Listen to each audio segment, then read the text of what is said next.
अस्सलाम वालेकुम। अच्छा दोस्तों, कुछ दिन पहले ना मैं वीडियो पाई थी ਕਾਟਨ ਦਾ ਚੈੱਕ ਕਰਨ ਦਾ ਤਰੀਕਾ। ਤੁਹਾਨੂੰ ਦੱਸਿਆ ਇੱਕ ਖੋਤਾ ਕਾਟਨ ਹੁੰਦੀ, ਇੱਕ ਆਮ ਕਾਟਨ ਦੀ, ਜੈਨੂਇਨ ਕਾਟਨ ਇੱਕ ਹੋਰ ਹੁੰਦੀ ਆ। ਤੇ ਅੱਜ ਸਾਡੇ ਕਸਟਮਰ ਇੱਕ ਹੋਰ ਆ ਗਿਆ ਤੇ 4 ਸੂਟ ਲੈ ਕੇ ਆਇਆ। ਤੇ ਭਾਈ ਨੇ ਕੈਮਰਾ ਕਰ ਦਿਖਾਏ ਤੇ ਇਹ ਜਰਾ ਦੱਸਿਓ ਇਹ ਸੂਟ ਕਿੱਥੋਂ ਲੈ ਕੇ ਆਏ ਤੇ ਕੀ ਦੱਸਿਆ ਤੁਹਾਨੂੰ, ਕਿੰਨੇ ਦਾ ਲੈ ਕੇ ਆਏ? ਮੈਂ ਸ਼ਹਿਰੋਂ ਲੈ ਕੇ ਆਇਆ ਮੈਂ ਕਿ ਕਾਟਨ ਦੱਸੋ। ਸ਼ਹਿਰੋਂ ਫੈਸਲਾਬਾਦ ਤੋਂ? ਫੈਸਲਾਬਾਦ। ਅੱਛਾ। ਤੇ ਉਹਨਾਂ ਨੇ ਦਿੱਤੇ 10,000 ਕਹਿੰਦੇ ਸੀਗੇ 4 ਸੂਟਾਂ ਦਾ? 2500 ਕਹਿੰਦਾ ਸੀ ਇੱਕ ਸੂਟ। ਅੱਛਾ। ਤੇ 8,000 ਕਰਾ ਕੇ ਨੇ 4 ਸੂਟ ਲਿਆਂਦੇ।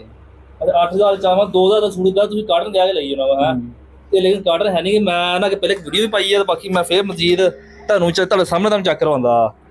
ਇਹਨੂੰ ਅਸੀਂ ਕਹਿੰਦੇ ਖੋਤਾ ਕਾਟਨ, ਆਮ ਪੰਜਾਬੀ ਜਵਾਨ ਵਿੱਚ। ਬਾਕੀ ਇਹ ਕਾਟਨ ਇਹਦਾ ਪਲਾਸਟਰ ਦਾ ਕੱਪੜਾ ਸਾਰਾ ਤੁਸੀਂ ਸੂਟ ਹੁਣ ਲੈਂਦੇ, ਬਾਕੀ ਬਿਹਤਰ ਇਹ ਵਾਪਸ ਕਰ ਲਿਓ। ਤੇ ਤੁਹਾਡੇ ਸਾਹਮਣੇ ਮੈਂ ਚੈੱਕ ਕਰਵਾ ਦਿੰਦਾ।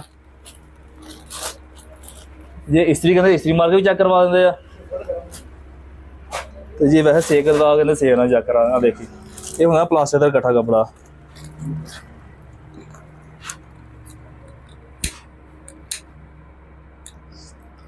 ਆ ਦੇਖੋ ਇਕੱਠਾ ਹੋ ਗਿਆ।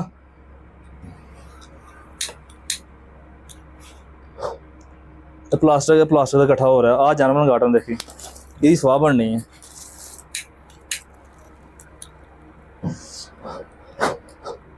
ਸਵਾਹ ਬਣ ਕੇ ਝੜ ਗਿਆ, ਉਹ ਉੱਥੇ ਵੈਸੇ ਇਕੱਠਾ ਹੋ ਗਿਆ। ਹੱਥ ਫੜ ਕੇ ਫੜ ਕੇ ਦੇ ਹਾਂ ਇਹਦਾ ਸਾਹਮਣੇ ਇਸਤਰੀ ਮਾਰ ਚੱਕ ਰਹੇ ਸੀ ਕਿੰਨਾ ਸਾਈਜ਼ ਘਟਦਾ। ਅਸੀਂ ਸਿਰਫ ਨਾ ਤਰੀਕਾ ਗਾਹਕ ਨੂੰ ਦਿਖਾਉਣ ਵਾਸਤੇ, ਗਾਹਕ ਅਕਸਰ ਨਾ ਮੰਨਦੇ ਨਹੀਂ ਹੈਗੇ। ਉਹ ਕਹਿੰਦੇ ਯਾਰ ਜਾਣ ਕਹਿੰਦੇ ਜਾਂ ਇਹਨੂੰ ਛਿਲਨ ਕਰ ਲਿਓ। ਹੁਣ ਦੱਸੀਏ ਯਾਰ ਸਾਈਜ਼ ਇਸ ਤਰ੍ਹਾਂ ਘਟਣਾ। ਅਸੀਂ ਨੂੰ 20 ਇੰਚ ਦਾ ਨਿਸ਼ਾਨ ਲੱਗਦੇ ਨੇ, ਇੱਥੇ ਇਸਤਰੀ ਮਾਰਨੀ ਦੇਖ ਸਕਦੇ ਤੁਸੀਂ ਕਿੰਨਾ ਘਟਦਾ ਹੈ ਸਾਈਜ਼। ਲੇਕਿਨ ਘਟਣਾ ਉੱਥੇ ਹੀ ਹੈ ਜਿੱਥੇ ਇਸਤਰੀ ਵੱਜਣੀ ਆ। ਅਗਰ ਦੋਨੋਂ ਸਾਰਾ ਦਿਨ ਥੋੜਾ ਖੁੱਲਾ ਕਰ ਦਈਏ ਤੇ ਖੁੱਲੇ ਵਾਲਾ ਕੰਮ ਨਹੀਂ ਹੁੰਦਾ ਹੈਗਾ ਕਿ ਜਿੱਥੇ ਗਰਮ ਇਸਤਰੀ ਵੱਜਣੀ ਹੈ ਉੱਥੋਂ ਘਟਣਾ ਸਾਈਜ਼। ਅਸੀਂ 20 ਇੰਚ ਦੇ ਨਿਸ਼ਾਨ ਲਗਾਇਆ। ਹੁਣ ਆ ਤੁਹਾਡੇ ਸਾਹਮਣੇ ਚੈੱਕ ਕਰਾਵਾਂ, ਦੇਖੋ ਕਿੰਨਾ ਕੱਪੜਾ ਘਟਿਆ ਇਹ।